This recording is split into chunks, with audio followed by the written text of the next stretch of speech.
Who's ready to win the day in sports? I know you are. Welcome to Fantasy Sports Daily, powered by FantasyGuru.com, Monday through Friday, noon to 1 p.m. Eastern. I'm Justin Fensterman, and let's break everything down from a fantasy sports perspective. Happy Wednesday, everybody. What is going on? My name is Justin Fensterman. A lot of you know me as Fensty, and it's the midweek madness edition of Fantasy Sports Daily here on the Elite Plus Network, powered by FantasyGuru.com. Got a lot of fun that we're going to talk about here. Got a lot of things to talk about regarding our great site at FantasyGuru.com and getting you ready for not only the NFL playoffs from a fantasy standpoint, but also for the night's action in NBA. As you know, free show Monday through Friday. Ray Flowers hosts Monday, Tuesday, Thursday, Friday. I hang out with you in the middle, and you can hear Ray today, 3 p.m. Eastern, Sirius XM Fantasy Sports Radio. That's Sirius XM Channel 87 for Elite Sports, hosted by Pappy Mans himself.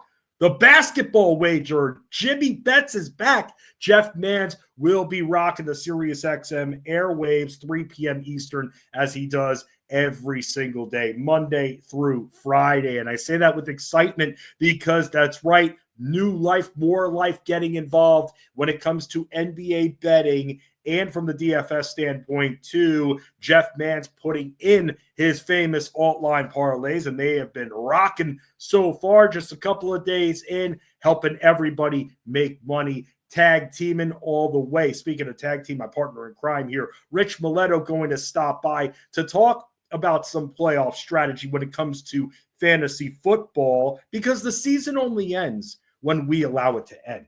You know how it works by now. Whenever there's an opportunity to win, we're going to have it covered, and we're going to make sure that we put you in that position.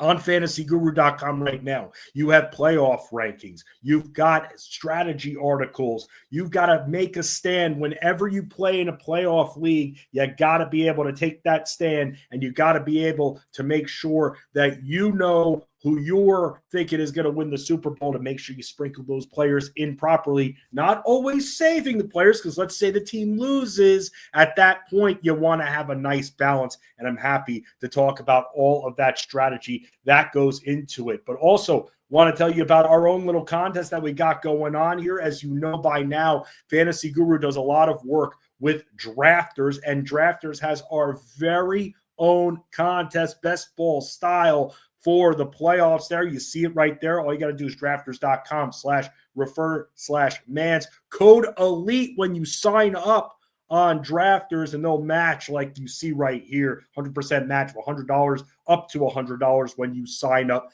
to Drafters. It's a great, great site. Gets you all that best ball action you need. And now it expands, because a lot of us, while we're singing the blues that our regular season, our seasonal fantasy football leagues are done, boom, here's a way to win right there. And you can go win some quiche when you sign up and play with the rest of the Elite Mafia. That's not the only thing we have going on, because I mentioned football, obviously. I mentioned basketball. I'm going to talk a little bit more about tonight's slate, what I got coming up on the site in just a little bit, but also baseball starting up here. You've been hearing the coverage over the last couple of days and beyond too, because anytime Ray Flowers can talk baseball, you know that he's going to.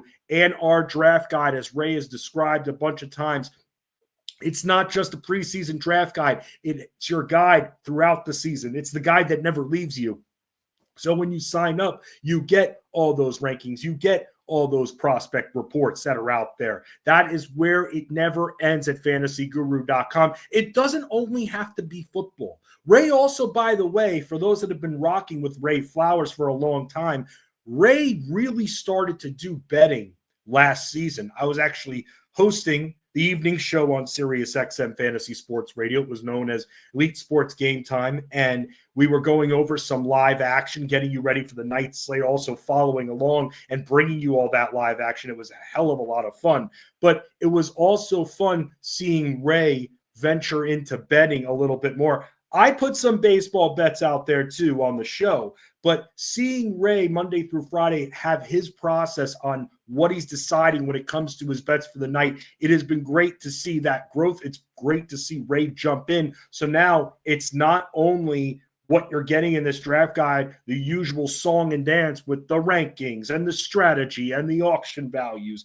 prospects, but also in-season coverage, access to our Discords too, and Ray's putting those baseball bets in there, as well as doing a lot of DFS coverage. And it's extensive. The articles are good. And someone who's known Ray half of his life here, not to ever just blow smoke up anyone's keister, but Ray knows his stuff, whether it's football, baseball. So you're locked in right there. And I'm excited to get things going here. Got defeated. I was all of a sudden was doing well. And what happens? The injuries come. Hard to come back after that, but still you stick with it. And this year, I'm hoping to win a fantasy baseball championship. So before Rich Maletto joins me, and it's great to see all of you, by the way, and thank you so much for hanging out.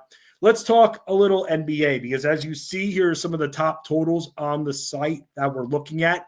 And that is how I start my process. Maybe this is the first time that you're venturing in to playing DFS NBA. I see some of you in Discord going, hey, I'm new. Can you help me? We have Discord access all the time to our analysts. We always have a couple of people in there to help you out.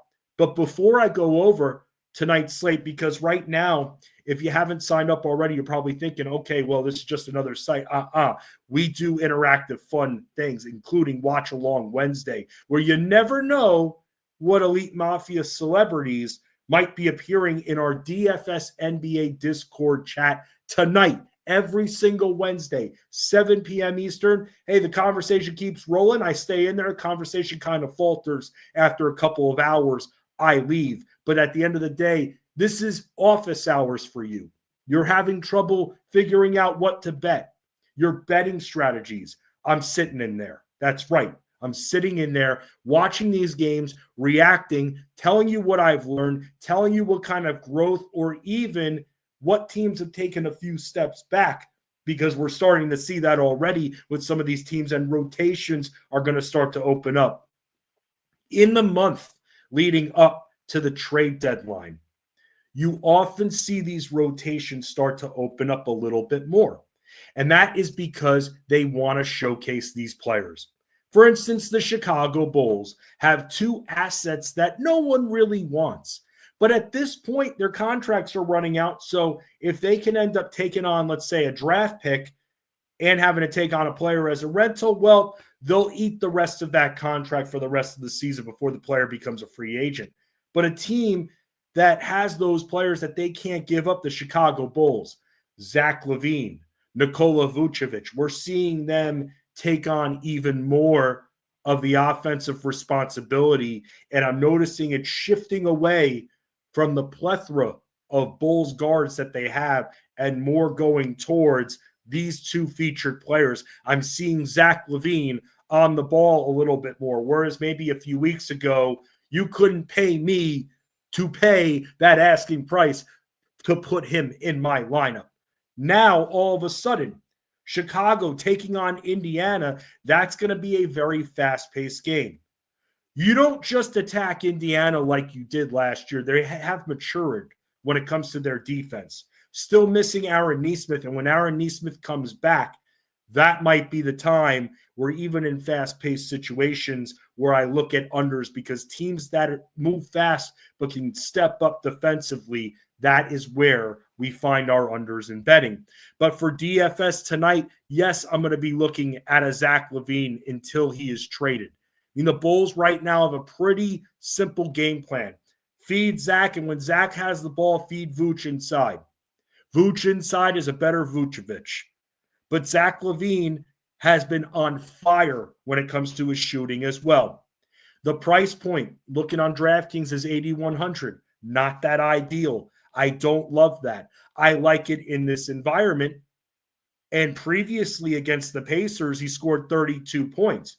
But this is the thing with Zach LaVine that makes him a little bit more appealing. I'm seeing more assists. Josh Giddey's been in. Kobe White's been in. The only guard that's really been missing over the last few games is Ayo Dosunmu.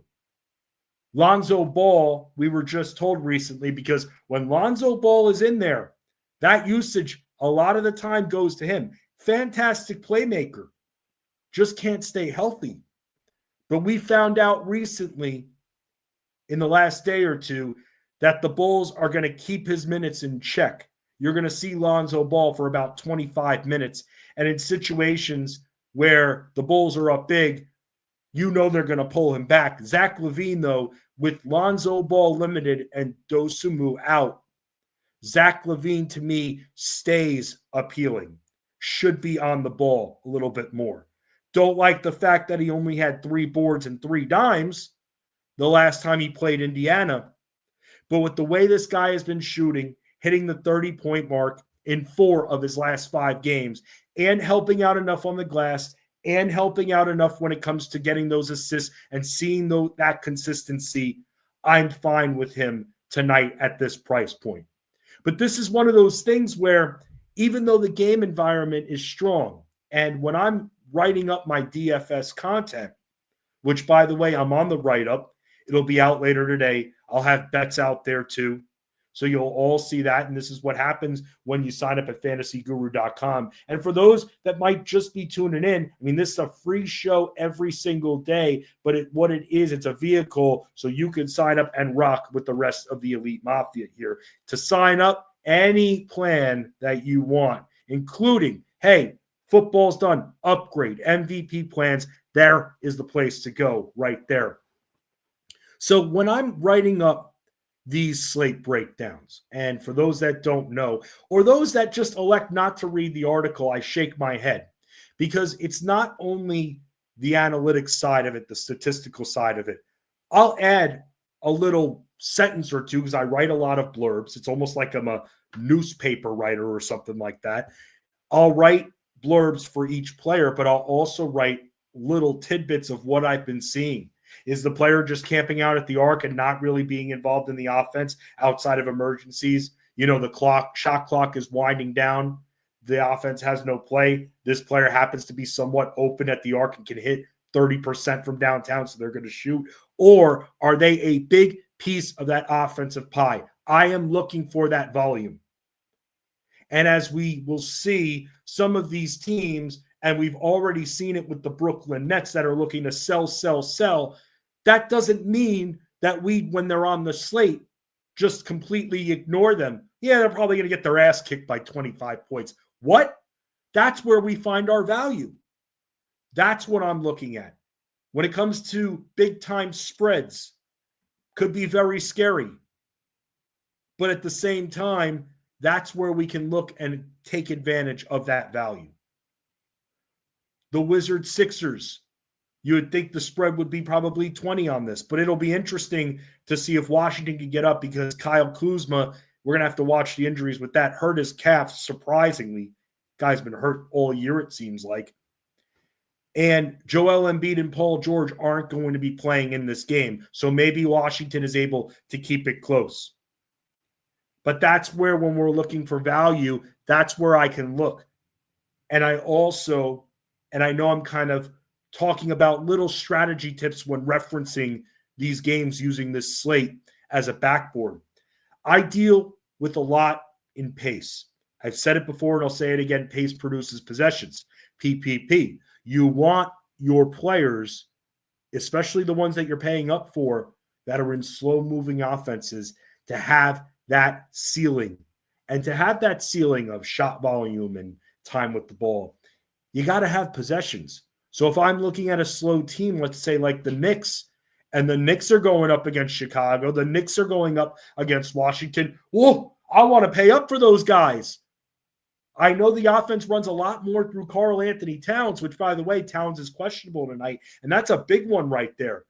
Knicks really messing with things in their last few days with their lineups. Last-second call-outs, unfortunate injuries that occurred during pregame warm-ups. We've seen it happen in football. Believe it or not, it happens in basketball too. But when I see a slow-moving offense like the Knicks against a very fast-paced team, especially if that fast-paced team is a team that's just horrible, doesn't play, because not all fast-paced teams are bad. The Thunder, they play quick, they're good. Mavs are decent. They play quick, they're pretty good. But a team like the Wizards right here, even though if it's a double-digit spread, normally you wouldn't want to play those bigger stars that might have their minutes capped. The pace-up spot makes me still into those players. So I work a lot in pace, and I go to NBA.com. That's where I find it. It's no secret. NBA.com. You go to the advanced stats section. That is where I live. I live there. I frequently have 4 tabs open that have different advanced stats to look at potentials, where I often look for bets, to look at pace-up spots, to look at defensive rating, to now start to look not for the full season, but in the last 10 games. You got to be careful, though, because if there's an impact player that's been out during that time, those stats can deceive you. So you have to know the lay of the land. So that right there is what I look at. That's the foundation, the crust, before I start and go in to look and pick off which players I like, which players I don't. The core 4. The core 4 is something that we all do in our respective sports at fantasyguru.com. And we try to create a good median for you guys, 4 players that we think should absolutely be in your lineups, but you have enough cash to still get impact players, and you're not stuck looking at 4K guys, and that's it. Sub 5K guys. You could still, in that median, from the 4 players that are listed, you could still find other players that are in that 6K, 7K range. Some slates have that value. Some slates have a massive amount of injuries. Those prices don't change. Then I can start bulking up the core a little bit and make it more stars heavy. But I try to create a good median for all you guys when it comes to the spending. Oklahoma City and Cleveland, I saw this a little bit earlier. Both are undefeated against the opposite conference. So it'll be interesting to see what happens in this game. This game could be more of a defense one, but it's still going to have a very fast pace to it. And both of these teams, solid defensively. But we are going to still want exposure from this game. And we're going to want to look at some main guys. Even though he's expensive, a Shai Gilgeous-Alexander, okay, it's not going to be the easiest matchup. But at the same time, the pace is going to be up for the Thunder. So that's why I'm still involved there. He's a multi-category producer. Whereas somebody else who's on the expensive side, a little bit less of a multi-category producer, but still is. I like Jalen Williams a lot. I like him. I think he's solid. I don't understand what's been going on with the Cavs lately, and I'm looking this up as I'm talking to you here. One of the things I've noticed, and I don't, again, want something that I've used to rely on a little bit more, that I'm not relying on as much, but I still take a look if I need more convincing, and that's defense versus position. And sometimes I see that Cleveland is allowing, and I'm still seeing it here, a decent amount of boards to bigs despite having 2 centers, essentially, in their blocks in that low post. I'm still seeing Cleveland give up a ton of boards to not only centers but forwards as well. And that keeps me involved in someone like a Hartenstein or even a Jalen Williams. Because even though the Cavs are very sound defensively, there are areas of vulnerability. And those areas of vulnerability are what I'm trying to identify. Hartenstein has been a rebounding machine. 9+ in at least his last 5 or 6 games. Yeah, last 5, 6 games. It's been nearly a month since he grabbed fewer than 9 rebounds. But will he be in line to score? That's my big thing here with Hartenstein. 7,100 on an 8-game slate in a game that should be close. A potential NBA final preview, although I said potential, I still think it's Boston. But the big question is Hartenstein going to be able to score? He doesn't always take a lot of shots. And that's where we need a little bit of help. Get us a couple of blocks, The assists are all over the place, but we're going to need him to be in double-double territory tonight in a matchup like this. And I think it's possible. I do. Hartenstein, when he gets the ball, likes to line up, if you look at the top of the key. 3 steps in. Why does he stop his dribble? He shouldn't have to stop his dribble because OKC is a team that does not stand around. They always have backdoor. I know I'm doing like palindrome. They always have backdoor cutters. They do. Everyone's always moving. You see teams that don't move. They move. The Timberwolves, they don't move. It's ISO Edwards, ISO Randall. Now they're messing with their lineup and putting a guy like DiVincenzo, hanging him in there. Now you're starting to see the mobility with Minnesota a little bit more. But this OKC team moves. They don't want SGA going one-on-one too much. And because they move, they need someone that's right inside the arc that can make a quick pass underneath. Or fake like he's going to, take 2 steps and utilize their floater. And Hartenstein has good one-handed flip moves when he has the basketball. So that's why we're still in on Hartenstein tonight. I mentioned the Philadelphia 76ers being in that game against Washington. You're telling me there's no Embiid? You're telling me there's no Paul George? I mean, he's 8,900, but it's very hard at that point not to eat the chalk on Tyrese Maxey. We haven't seen him face Washington yet.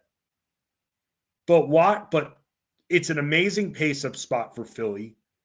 He's going to be taking 20-plus shots. And you can look, because of the fact that Embiid and George are out, you can look to cheaply stack this team. You could stack something like a Yabusele and Tyrese Maxey, because guess what? The Wizards, who, by the way, played last night, so there might be a little fatigue factor in there. The Wizards are going to be fatigued, but they don't play good defense. And you can look at some of the Sixers' reserves.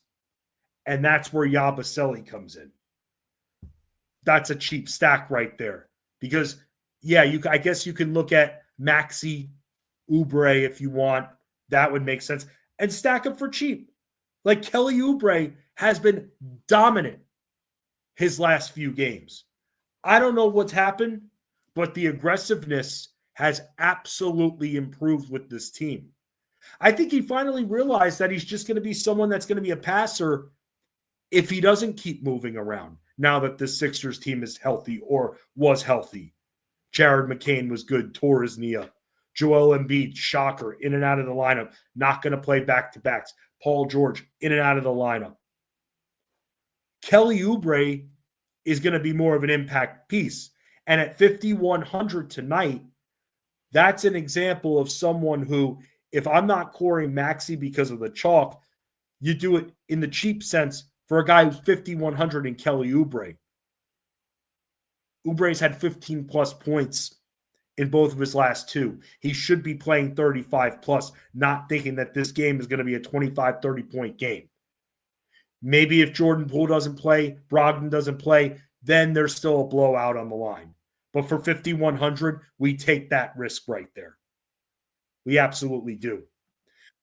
We saw a return, by the way, and this is going to impact an entire team. It would be pretty surprising because he hasn't been ruled out just yet. But it would be pretty surprising, and I really don't see a scenario where he actually does play, but Zion Williamson, and I know you all saw the dunk, he was very efficient, 22 points in 28 minutes. Doesn't have much competition there. He played 28 minutes last night. It would surprise me if he was back out there tonight or if he was back out there without a restriction.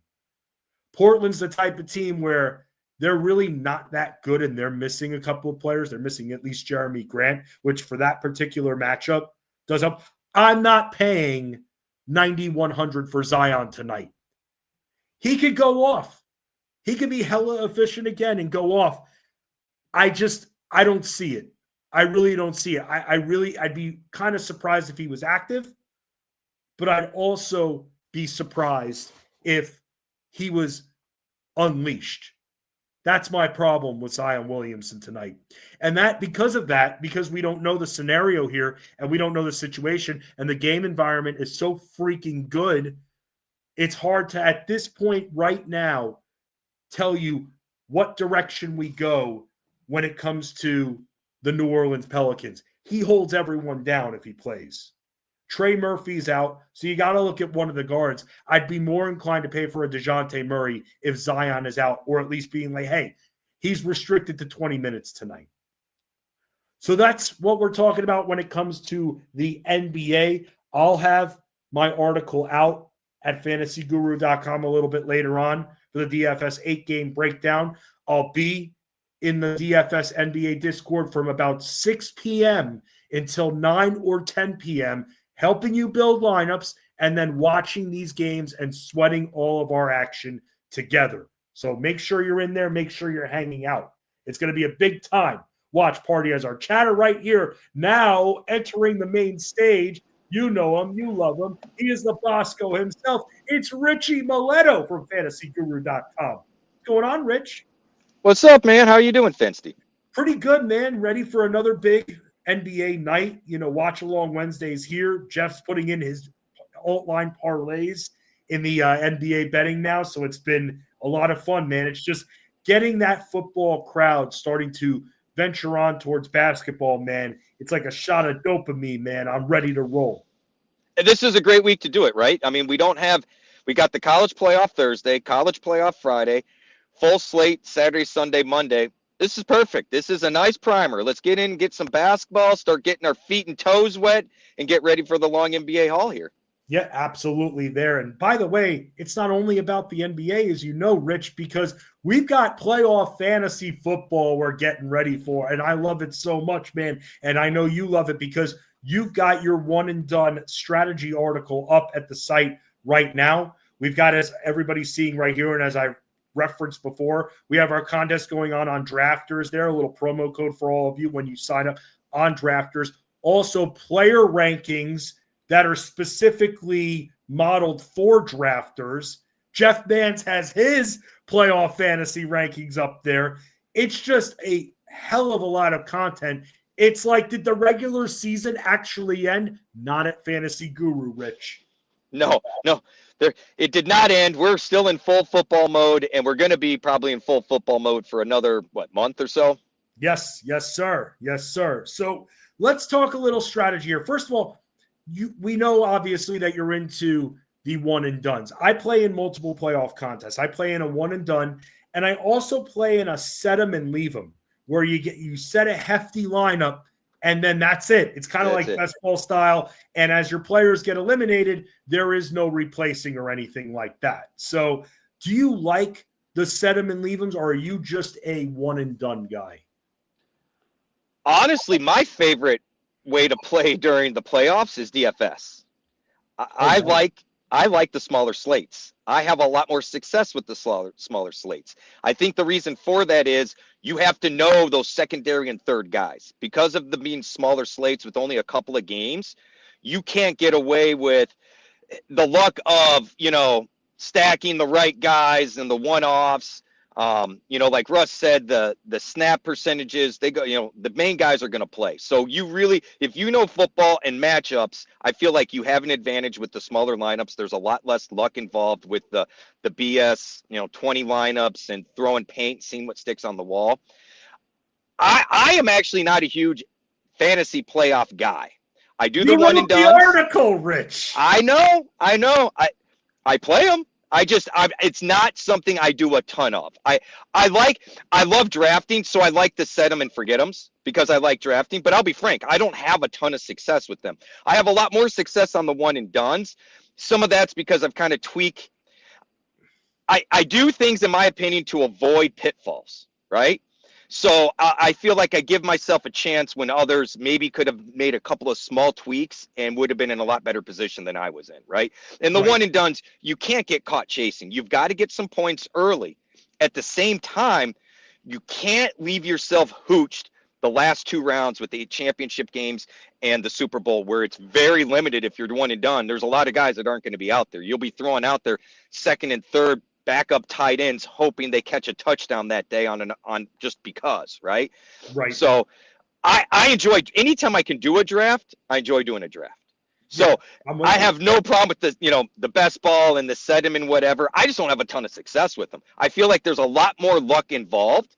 You can plan out the brackets and how you want it to go, but then we still have to play the games. Even if you get the bracket right as far as which games are what, we still have to have the games. We still have to have the matchups. So I feel like there's a lot more luck involved, and that's why I like the DFS, where I feel like this is the time of year I can remove some of that luck and count on football. Well, then let's talk about this, because, Rich, with these one-and-done leagues, I have a strategy that I've been using for a while. I kind of make it almost like a tree, and I work from the top down, and I branch off in certain directions. I feel like when you enter a playoff fantasy contest, you have to plant your freaking flag. Who you think is going to win that Super Bowl. And you've got to commit to the bit, man. You've got to commit to those 2 teams, and you've got to kind of make those your nucleus a little bit, where you take a little bit there, the cell membrane, you're floating around the nucleus there for your scientists out there. But you know what? You want to grab at the central as well at times, like you're saying, because you don't want to be caught with your pants down and you're saving a team and then they get upset and eliminated. Yeah. For instance, Rich, and you know what? Because I don't care. I'm not hiding. I know I'm in competition with some of our subscribers, I'm sure, and analysts. But I'll say this. When I'm thinking, and I haven't made my final calls yet, I'm still kind of tinkering with my own lineups. My flags are being planted at this point with either Buffalo/Baltimore and Detroit on the other side. And that's kind of where I'm heading right now. And because of that, and I'm deciding on the AFC team, I am going to have one of those 2 defenses on the board, whether I leave them on the board or whether I burn one of them early. One of those 2 defenses are going to be part of my strategy at the end of the day, even if it means that I have to go mainly with the AFC teams and then keep a lot of the NFC. So what you touched on is exactly what I kind of outlined in the article. Start at the top, fill out your playoff bracket, understand who you believe or who you want or who you think will be the final 2 teams. At the single position spots, your quarterback, your kicker, tight end to some degree, your defense, I want to target one side of the bracket, AFC or NFC. And the reason I do that is I know then when I get to the Super Bowl, I'm going to have an option available.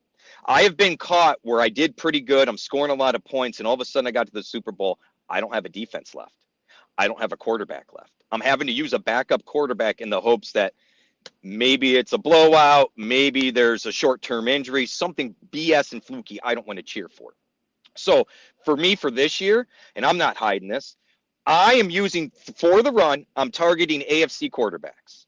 I like Bo Nix this week because I think it'll be a blowout or a showdown in Buffalo, high scoring. I think the Bills win. So I might as well use a guy I think is going to put up points. I think Marvin Mims might be a sneaky one, an under-the-radar guy to maybe use if you're going to go that route. Again, you're committing to, I think the Bills make a run. I think whether it's Baltimore, Kansas City, whatever. I don't think Denver does. If this is going to be a high-scoring game, I need to use the Denver players now, right?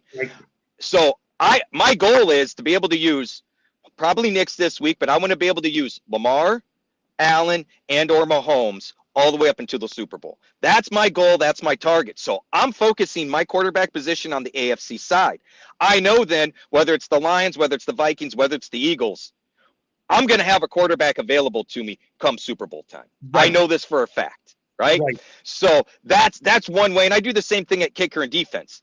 I still think Pittsburgh will be a sneaky defense, especially if we get the snow and the weather they're talking about in Baltimore. I think the Steelers lose. I think they're going to be good for a couple of sacks and a turnover. Maybe we get lucky with a pick 6. I'll use the Steelers defense, hope for the best, fully knowing they're going to be gone. But that means if I do that, I probably need to focus on defenses on the AFC side like I am the quarterback. So if I want to hedge a little bit, I may do something where like, all right, I'm going to target a kicker on the NFC side, so I'm not all in on the AFC for the run. However that is. But it all starts, like you said, at the top. Figure out your brackets. And then we got to start filling in players. I would argue that matchups is almost third on the list, which is kind of weird because we should be targeting matchups, right? We want to get the most for the players we can when they play, Right. But the problem is we can't be so matchup based because we got one shot at the player and that's it. Right. So that's why, maybe Herbert has the better matchup on paper than Nick's. Right. That's fine, but I think Herbert wins. So I'm going to use Nick's and see where the chips fall. I'm probably going to be heavy this first week on Denver Broncos because I think it'll be a high-scoring game in Buffalo. And you don't have them pulling out any kind of like crazy upset run. Right. So if you're using them, you're still conserving some of those other top AFC options. Right. So maybe I go Nick, Sutton, Mims, right? Because I don't want anything to do with the Denver running backs. Can I stop you right there? Because you just hit on a strategy that I employ. Whenever I start a quarterback, I go all in. Meaning though, I don't just start all. I am going to have that quarterback's one of their receivers, whether it's the top guy or whether it's the wide receiver 2 or even the wide receiver 3. My quarterback will have at least one hookup, likely a wideout, on his team that he's going to be throwing to. That I always make sure of it because in a way, Rich, we can't go after the quarterback again. We might as well at least double down, but we don't have to triple or quadruple down in one and done. No, the reason I'm leaning on both receivers, again, I think it's high scoring. If we end up in a 31-37 game, I'm going to be fine having 2 receivers in that mix. Right. 2, Sutton's had the volume and Mims has been flashing. Now, here's the other thing. This is a tournament style. I'm not big on stacking in head-to-head. I think it's a waste of time. Tournaments like this, it's not. You live by the sword, you die by the sword. Yep. So if the Broncos lose 37-31, Bo Nix has 4 touchdowns. Sutton and Mims each have 1. One of them gets 2, whatever. We're in good shape to start this first round. Even going against people that had Josh Allen that had a better day, for example. They can't use Allen again. They're going to have to find someone to put up comparable points that we found with Nix and his duo. Meanwhile, you and I are like, we got to Allen still. I can use Allen next week. I can use Allen the following week. So I have no problem stacking. I don't normally do 2 receivers or a receiver and a tight end. But here again, we're going to get slim pickings. Like that scenario may happen to us in 2 weeks as we get to the championship games and into the Super Bowl. So I'm not going to like stay away. Like I cannot do this. But it's not necessarily a target. But I would argue if I'm going to do it, this is the team and this is the week to do it because point totals over 50. We expect them to come out, and we know Buffalo's going to try to put up points and will put up points. Knicks and the Broncos have been playing well. I think it'll be a shootout, so I'm going to bet accordingly. If I'm wrong, I'm wrong. I live by the sword. I die by the sword. If I'm right, Fensty, we're in a great shape. We've got a great foundation for the next 2-3 weeks. The big goal when it comes to the quarterback position, enter that conference championship week with 3 of the 4 quarterbacks. That way you're good. You're good. No matter what, you are good. If you enter with 3 quarterbacks, you are good at that point because you just need – you don't need your 2 top quarterbacks there necessarily to pick for the Super Bowl. You only get one of them. So, but I will say this because it bit me one year. I had 3 left. I picked the guy from the NFC. The guy from the AFC lost, so I didn't have that AFC quarterback. The guy I picked on the NFC won. I didn't have an NFC quarterback. So that's why I say if I'm in that scenario, I'm sticking to the one conference I got. So I know whoever wins that other game, because if I'm wrong, now you could argue though, if you want to shoot for the sky, right? Like let's say you're near the top and you know it's going to be a tight battle. It's okay to take that risk. Just understand your season may end at that point. If you happen to be wrong that the team you think will lose doesn't lose, it is what it is. You just got to suck it up, Right. Things happen. But look, it's sports gambling. Fantasy is still sports gambling, whether people want to admit it or not. There are things outside of our control. You can have pocket aces going all the way to the river, and then somebody catches their flush or catches their straight on the river. There's nothing you can do about it. You had the best hand up until that point. It is what it is. It's a bummer of gambling. If I think the Eagles are going to win, let's say in the second round, and I want to use Jalen Hurts, I'm probably saving A.J. Brown at that point. I'll use someone else. I'll take someone else and try to figure like Smith? Yeah, like Smith. but I'm likely saving A.J. Brown. I'm likely saving Barkley in that regard too. They're in splitting hairs. If I think, and again, you have to plant, you can't be wishy-washy. This is where you can't really hedge. You can't hedge in this format. You have to predict who's going to the Super Bowl in your eyes, and you've got to stick with it. You've got to. That's the only way. And some years it's not going to work out, but you want to keep it to the point where you're protecting your lineups enough. By the way, I think Chris Fleming might be my wife's burner or something like that, because this is exactly what she says to me too. Fensty, keep your pants on. So I don't know. That's a little sneaky to me right there, Rich. I don't know if you have an opinion. I was wondering if you had been running around with your pants off or something. It's a little too chilly. You would never know. I could be wearing nothing right now. And it could be mighty, mighty cold here. I would say it's way too cold for me to be pantsless. That's all I'm saying. You're also in your car, bro. Okay. I preheated this joker, and I'm only wearing a sweatshirt, so I did everything I could to keep the heat up, because I ain't gonna lie, it says it's 25, it feels like 10. Yeah, we're still talking about your car, right? Truck, yeah, same difference. Okay, I'm just making sure right there. Washington, Tampa Bay. Let's talk about this game for a second. That is the game I'm most twisted on. Right. Here's why I'm twisted on it. You mentioned DFS. I feel like this game's going to have so much ownership attached to it, man. It should be high scoring, right? Yeah. It's like a 50.5 total between these two teams. I would say this game and the Buffalo game are the ones with the high score totals in Vegas. I'm twisted on this game. As we did our staff picks, I've been trying to stick to my immediate gut reactions. And my immediate gut reaction was Bucks. And as I looked at it, I said, yeah, I really don't know that I feel that way. I'll give the nod to Baker already being in the playoffs. I think that matters. I am very concerned about the Buccaneers defense, Fensty. We don't know if Winfield plays. If Winfield plays, that is a significant mover for me as far as what the Buccaneers defense can do. If Winfield doesn't play, between Smith's injury, Whitehead's injury, and all the other injuries between the secondary and linebackers, I'm concerned, man. I don't know what they do to contain Terry, to contain Daniels, to even stop the Brian Robinson rushing attack. On the other side, I feel like the Commanders' defense has been getting better and better each week since about week 10. So, week 12 maybe. So I'm hesitant to really be all in on the Bucs. That Cowboys game was weird, so I don't want to put too much into it. Right. But the defense was there. The Cowboys played inspired. The Bucs should have blown out the Saints. The Saints played both these teams well over the last month. They took the Commanders to the end. They took the Buccaneers to the end, which is shocking because I would argue the Saints is the worst team in football right now. I don't know, man.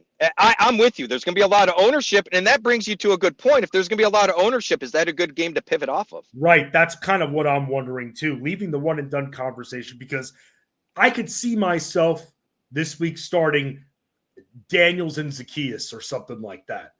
Be careful. Dwamie Brown might play. That'll be a big reason to not play Zacchaeus, but right, I'm with you. Right. But even trying to go after where, okay, am I going completely all in on the Commanders right now, or is there a way that I still leave Terry McLaurin going in with the mindset that the Commanders can win this game? This is one of those deals where in a one and done, I might go all in on the Commanders with the Broncos, and understanding I might be wrong on that, right?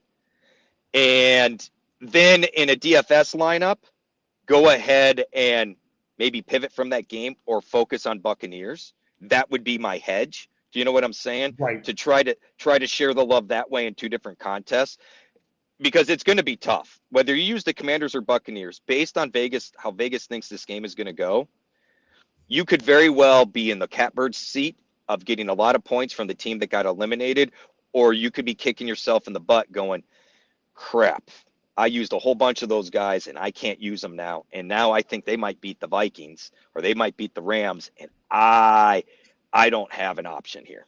Right. I'm going to be stuck. Right. And this is where I go back to for the one and done. I try to focus a little bit on one side as much as I can here and there. I want to leave options where I don't shoot myself in the foot. Does that make sense? No, absolutely. Because I don't want to end up in the Super Bowl without a defense, without a kicker, anything like that. I want all the positions filled, because at the end of the day, you could be in a very close battle, and maybe there's a chance your opponent isn't as organized, and they've got holes in their lineups that are automatically zeros. I don't want to be that guy if I don't have to be. I'll be frank. I have made a lot of comebacks. There have been a lot of years where I've just been out of it, and by the end of the contest, sure enough, I'm somewhere in the top 10. Doesn't pay or anything, but it's what's happened was I had full lineups the last 2 weeks when other people were throwing darts with third string tight ends, throwing darts with, didn't have a defense, throwing darts with a running back because they went all in and they were wrong. They were wrong on teams that got eliminated. There was an upset or two, and that's really what's going to skew things. If we get a couple of upsets this weekend, because the vast majority of the people are going to be on the same handful of teams. Right. Most everybody's going to be Bills, Chiefs. I mean, look at the Vegas odds, right? Go to the top 5 in the Vegas odds, and I guarantee you most everybody is going to be on those teams. You want to differentiate a little bit? Throw some Vikings in there. Throw some Buccaneers in there. Throw some Broncos in there. Throw some Chargers in there. You do that, and you get to use them while they perform and perform at a starting status type of thing like we see in seasonal. You're going to have a leg up on the competition. Who are some of the players or even a team that you're completely turned off to and you're, for the most part, fading this particular week in week 1 of the one and done? I'll use the Steelers defense, and that's it. Okay, nothing else from Pittsburgh. They look like a mess, bro. I'm with you. If Harris for some reason doesn't play, maybe Warren, because I could see higher volume for him than we normally would have gotten out of this tandem. But Fensty, look, I said this on the live stream yesterday. In my opinion, Pittsburgh's only shot is they need to pray for a blizzard. If there's a blizzard, it negates some of what Lamar can do. It negates some of the things that both sides can do offensively. It'll keep the game a little low scoring. It'll turn it into a turnover defensive battle. That is the only prayer Pittsburgh has, in my opinion. They better pray for a blizzard. Dude, Russell Wilson has looked bad, man. Dude, EPA. Tyler pulled this up yesterday. Where do you think Russell Wilson falls on the EPA chart? I'm just going to say like a non-existent number in this case. I'm going to put him at a 60. Because that's how crappy he looked. Oh, he's even so much worse than that. DTR was last. Second to last was Russ. I'm not surprised by that. And he was barely ahead of DTR. And DTR has been trash. Locke was ahead of him. I always get Ritter and Rattler confused. Ritter was ahead of him. Locke, and I understand Locke had that one good game. Locke was ahead of him. Everybody except DTR was ahead of Russell Wilson, man. And then the Steelers committed to running nonstop. And what did we get out of that? Absolute poo-poo. So I am completely out on the Steelers. That is probably the only team 100% out on. I really don't want to go in on the Texans. I don't see myself using anyone for the Texans. I might gamble on Nico because I see this as the only week you can use Nico. But I'm worried about Nico's matchup, so I don't even love that play. What about Green Bay? I avoid the Green Bay receivers all the time because I never want to guess who's going to get the volume, right? With Watson out, maybe Wick sees a little bit, but I'm very worried about all of them. Honestly, something I would, you'd have to be in a super flex because I don't want to sit Knicks. If Love didn't play, I'd consider Willis. I'd consider Aaron Jones. I'd consider Jones. Right? Or not Jones. Jacobs. I'm sorry. Jacobs. I consider Josh Jacobs for sure. He's been playing well. I'd consider that. I don't think the Packers do well in this game, though. Neither do I. Between the defense, this isn't the same team that played Dallas last year and surprised us all. Jair being on IR is a major problem. I play Dubs. Maybe I play Dubs just to burn him so I don't have to burn someone else. I could see that. Jacob, it'd be tough for me to not play Jacobs because I'm going to want a volume running back. So Steelers defense, Jacobs at running back. I could see myself using those guys and being completely fine if they somehow advance. Because I don't want to use Lamar in a snowstorm against the Steelers. These division games get weird. I could see Baltimore winning by 10. I could see Baltimore winning by 3. I could see the under hitting long before hitting the over. Like I said, and they're calling for weather. So, bro, it's sucked here, man. This is my territory here in the Mid-Atlantic. We got pelted with like a foot of snow 2 days ago, and bro, it's It's the real deal. We have the area hasn't had it this bad in like 3-4 years. Right. So I just, it's one of those things where weird shit. The other thing I'm worried about is the fires right now. Yeah, nobody's talking about it, and to everyone in California, by the way, we're thinking of you. Joe Patio, Patio Joe. Yes, Patio. His Joe. In-laws lost their house. No, that's very sad. I mean, this is bad. And the only reason I'm bringing it up, this is really close to LA. I looked at a map today. There's a fires surrounding the city. This doesn't usually happen, but Fensty, are they going to delay this game? Are they going to have to use the stadium for help? There's a big homelessness population that's now been displaced. Is the stadium in harm's way? I don't know the geography that well in LA, but I got to tell you, all I'm hearing is 100-mile-an-hour winds, and this is spreading like crazy. Fensty, we have seen, look, I just watched Aaron Jones' Enigma, and he was talking about the hurricane in Plains Saints in Jacksonville. We see this happen. So I don't want to just throw it out there and be like, fires are no big deal. Pray for those that hurt. No, pray for those that are being hampered by this for sure. But right, we have to approach this. Our job is to approach this from fantasy and gambling. All I'm saying is careful. I feel like it's a situation we need to watch. I'm not convinced that it is all systems go situation normal. I think it's more snafu, situation normal, all effed up. I mean, look, it's the Monday game. We have time. They have time to figure it out. But it might not be. You're right. They might have to relocate somewhere. I could see them. I could see them going to Vegas or Phoenix. Yeah. I mean, let's. Again, and by the way, this is why when you sign up with us and ride with the Elite Mafia at FantasyGuru.com, we're hanging with you in that Discord during those times. Trust me, we are. By the way, Rich, you're so popular. You're being asked about. I see that. Come on, I see that. Come on, Billy Bye. Is Billy Bye going to take it? Billy Boat? No, that's an IndyCar joke. No, Billy Bye, William Byron, my guy. Oh, Billy Bye, William Bye. I've never called him. I call him Willie B, but I've never called him Billy Bye. He could. Hendrick definitely runs well there. I haven't looked at much. I'm excited to see Helio Castroneves attempt to qualify. I'll be frank with everybody. I'm more look, my favorite NASCAR stuff was the Gatorade duels, okay? You used to have to race your way in. Like, it was very much determined by those two races. Those races were so much fun, and the new format system has killed all that. But it sounds like this year we have more cars attempting to make the Daytona 500 than we have in recent memory. So that means those races are going to matter, hopefully. And he's still going to do Indy, right, Castroneves? No, that I don't know, because he's kind of semi-retired. He may still be doing Indy, because he did a one-off in Indy last year. I don't remember if it was a 2-year deal. Sirius XM car for Indy. He did. At one point. Yep. He did. So I don't know if he's going to do Indy again this year. If he's got a ride, we'll have to watch that. Kyle Larson is going to attempt Indy again this year, but we are told if he does, he's going to be back in Charlotte for the start of the Coke 600, no matter what. We've got the Australian SVG, Shane Van Gisbergen. He's going to be full-time, so that'll be kind of fun. The lawsuit's kind of getting at least put to bed temporarily, so we're going to be able to see all systems normal in that regard. I talked to Armando and Sean. We're going to be doing a little bit of tweaking, but I will be doing NASCAR still. So that's not, I know we talked about doing some other things, but I'm still going to be involved with NASCAR. Maybe not as much, but still highly involved. Mondo and I, I'm thanking the heavens for that. By the way.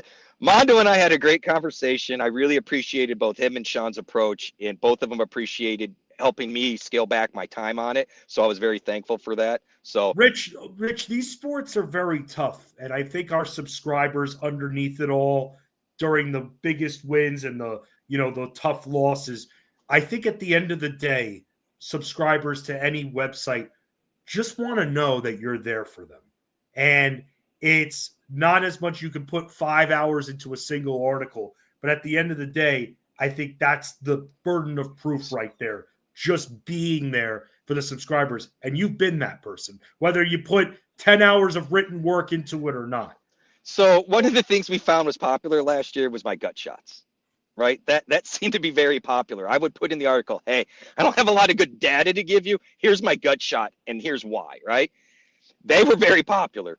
So Sean has said, look, we've got to find a way to do that. We'll rename it something. He goes, but let's scale back that article. Let's get some gut shots in there. He says the folks really like that. So that's going to be back. I feel better about it because I feel like I can scale back some of the time because you and I've talked, Fensty. There's a lot of dedicated time with watching, practice, qualifying the races, the stuff in the articles. So I am going to scale that back. But the gut shots and my thoughts on racing after 40 some years of watching are still going to be involved. I'm actually more excited because I think we're going to get Mark a little bit more involved. We're going to make the podcast and the overview article kind of mesh a little more. So we're making some tweaks and changes, and I'm excited because I feel like I can be excited again about NASCAR, which I haven't been for the last 2 years. I think, and we talked about this a lot in Canton, Ohio at the Fantasy Football Expo last year. I mean, the combination of your knowledge of the sport of NASCAR along with Mark's ability and knowledge on how to play and the art of playing DFS, that's a lethal combination, along with Sean, who's naturally very passionate about NASCAR as well. I think that is a trio right there that is going to make our wallets heavy. And I think that is going to be awesome. And you know what, man? Utilizing that time in other ways, dude, it's going to make things flow even better for you. I'm excited because it should give me more opportunities, some more college football rookie stuff, which is something I've really wanted to do. My wife and my cousin have told me there's, especially at certain positions, there's certain things I seem to be really good at finding, and I feel like I haven't been able to tap into that, and I need to get better at it. The only way to get better at it is to practice it more. So that was part of my motivation. Sean's supportive of that. Armando's supportive of that. I'm really excited. So there's going to be NASCAR talk. So you can have me back after basketball season. We'll talk some NASCAR. Yeah. I'm taking your and Sandro's advice as far as scaling back, drinking some of the juice. Yeah, my wife has been telling me the same thing because she gets so frustrated to be like, you have 5 guys in the top 7 and none of them are going to win because we're going to get a late caution and it's going to screw everything up. And that's exactly what would happen. And the subs enjoy it because they enjoy the sweat. Guys are like, we got an 80-1 long shot and we're in second place. Come on, we still have a shot, right? That's fun. And this is supposed to be fun. We don't want it to suck your money dry, and we don't want it to suck the fun out of it, right? So trying to balance that for you. But fun isn't always plus money. Fun You're right. is cashing the bet. You're right. And if I see Billy Bye at minus 120 to win the Daytona 500 or the Coke 600 or the Maletto 300 or the Fensty 250, and this guy recently has had 9 top 10 finishes in his last 10 races, and it's minus 115, minus 120, I'm drinking the juice and I'm taking this guy. The good news is for NASCAR, if we got to drink the juice, we're betting top 5s, top 10s. There we go. So we don't even need a win. We don't even need a win. We get a bigger window to shoot for. Because I tell you what, if you want to bet Willie B to win Daytona, I'll go without looking at the lines. I'm going to tell you his line is plus 1,000 or more. For him to win Daytona? I'm quickly looking this up while I have you for a second. I bet you it's like 1,800 or 2,500 to 1. Am I seeing it? Where is it? Okay, let me see this. Him to win the Daytona 500, he is at plus 1,400 on DraftKings. That was pretty close. You were pretty damn close on that. Kyle Busch is at, I mean, it's kind of like is there a real stand? I mean, I'm looking at this. There's no real standout. I mean, Kyle Busch and Keselowski are at plus 1,200. Blaney's at plus 1,300. Logano and Hamlin are at plus 1,400. Chase Elliott's at plus 1,400. And Billy Bye's at plus 1,400. There you won't. At Talladega and Daytona, this is what you're going to get. Because it is such a wild card, such a wild thing. This is where for DFS, I have cashed 67% of the time or 77% of the time I have cashed at Daytona and Talladega with my hedge lineups of only using people starting 30th or worse and leaving damn near $20,000 of bank money in my pocket and still cashing. Meanwhile, the lineup I put in there, I worked so hard on, only left $1,500, nothing. It is such a wild card, and those lines will change once we get to the duels, right? The cars that run up front during the duels, it'll move. I'm guessing Kyle and Brad are near the top because people are excited about them. Those lines will probably come down, but anytime we go to Daytona and Talladega, you should never bet anybody under plus 1,000 because you're playing with fire. What does what does Ricky Stenhouse Jr. do with himself? Dude, he's good at those. He is good. I tell you what, he's one of my favorite plate race guys to draft or pick. He's probably at what, 2,500, 2,800 to 1? He's at plus 3,000.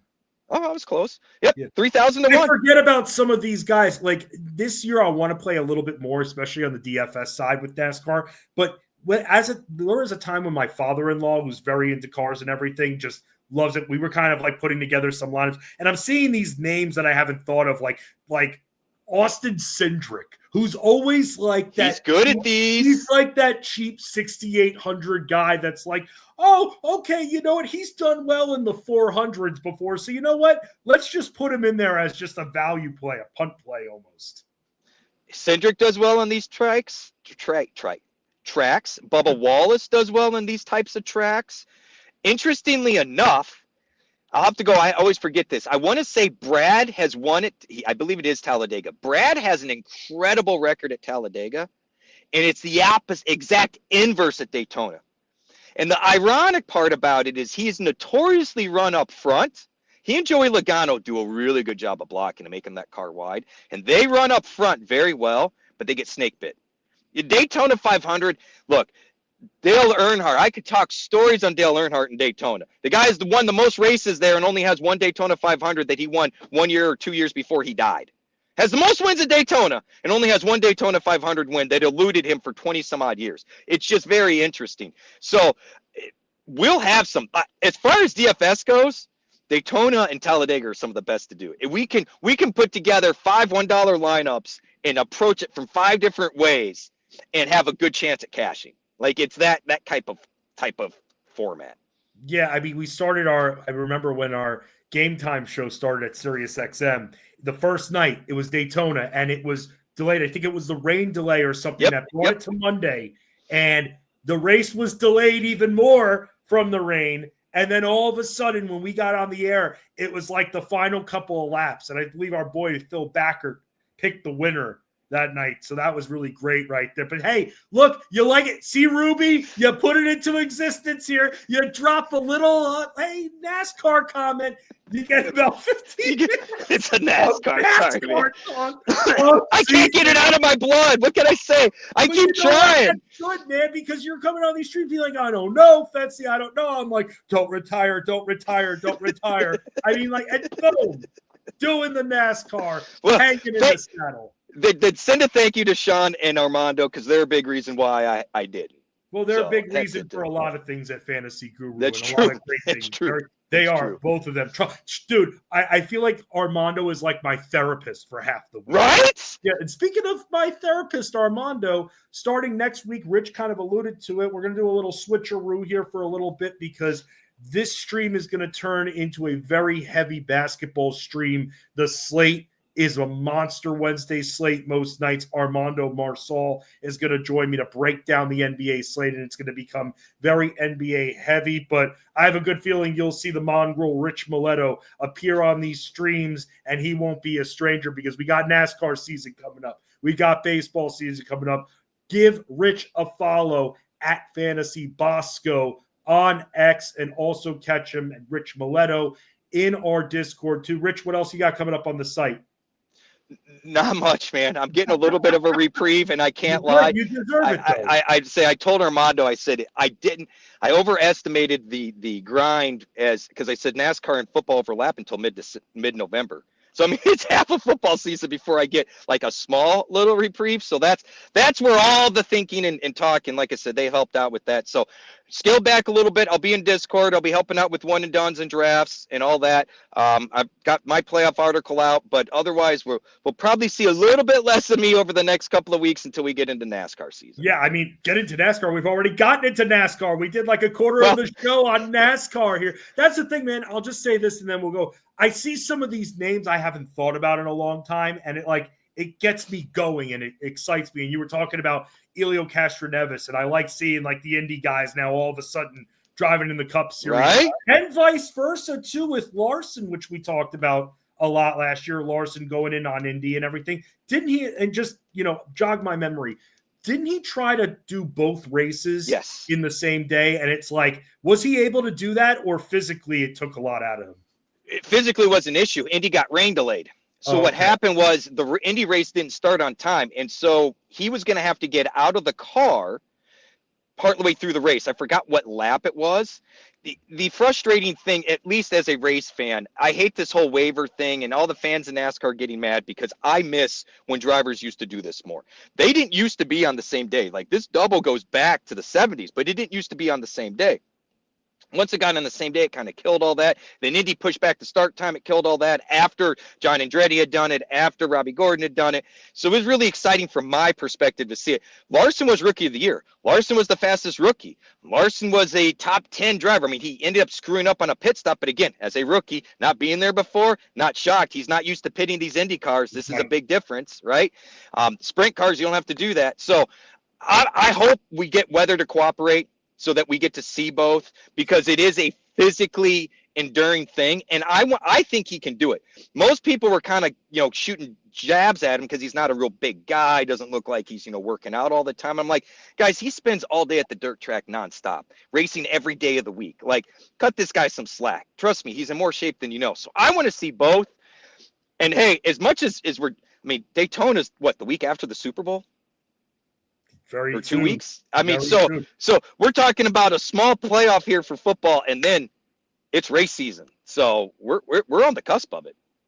Well, for, of course, Richard Petty, the king over here, I'm Dale Jarrett. Ray Flowers will be back tomorrow, same time, same place, same stream for Fantasy Sports Daily. And make sure you check us all out at the greatest website ever in existence of website, the website that invented all other websites, fantasyguru.com.